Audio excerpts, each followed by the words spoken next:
Le réseau des animateurs en langue nationale a animé une conférence de presse ce vendredi 1er juillet 2022 dans la salle de conférence du stade Petit Sori de Nongo. Objectif, annoncer les couleurs de ce match de gala dénommé l'unité nationale. C'est le président de la dite structure qui a donné le ton. L'objectif que nous nous sommes fixés pour faire ce match de gala que nous avons dénommé l'unité nationale.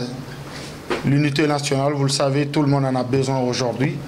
Donc, nous sommes une structure de médias qui a pour objectif principal faire la promotion des langues, d'abord dans nos rédactions, mais aussi au niveau de nos téléspectateurs, lecteurs et auditeurs.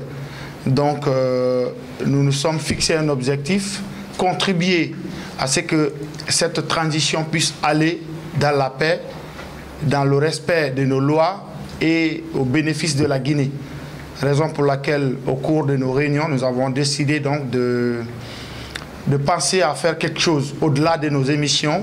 C'est pourquoi nous avons donc estimé qu'il serait bon d'organiser un match de football entre les fils de la nation pour qu'on trouve une opportunité de se parler, de se dire quelques bonjours et de se poser des questions par rapport à l'avenir de notre pays. Donc nous avons choisi un match de gala de football.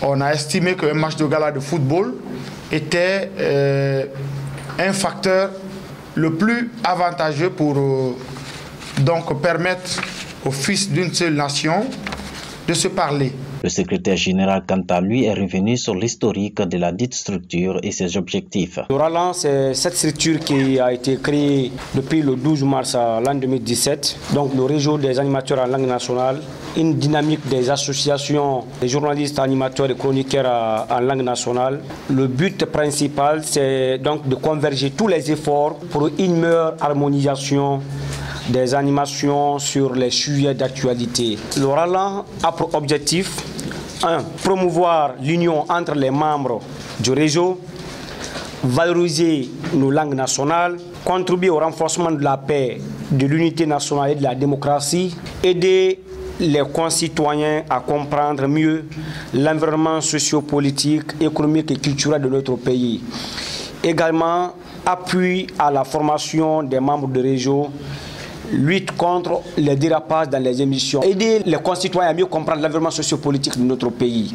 Les parents qui sont à Benti, qui sont à Boké, qui sont à Koundara aujourd'hui, ils ont du mal à comprendre les émissions en langue française.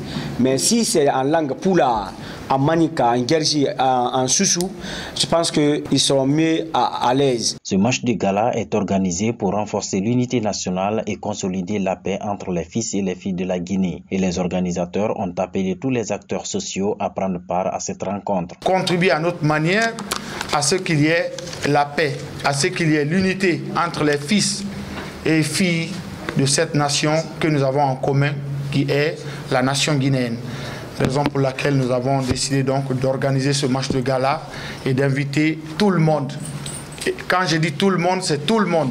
Parce que demain, vous allez voir tout le monde, les opérateurs économiques, les politiciens, les membres du gouvernement, l'armée, la police, les journalistes, dans la société civile, dans une même équipe qui va jouer donc contre l'équipe du réseau des animateurs en langue nationale. Il faut rappeler que ce match de gala aura lieu ce samedi 10 juillet au stade Petit Sori de Nongo à partir de 16h temps universel.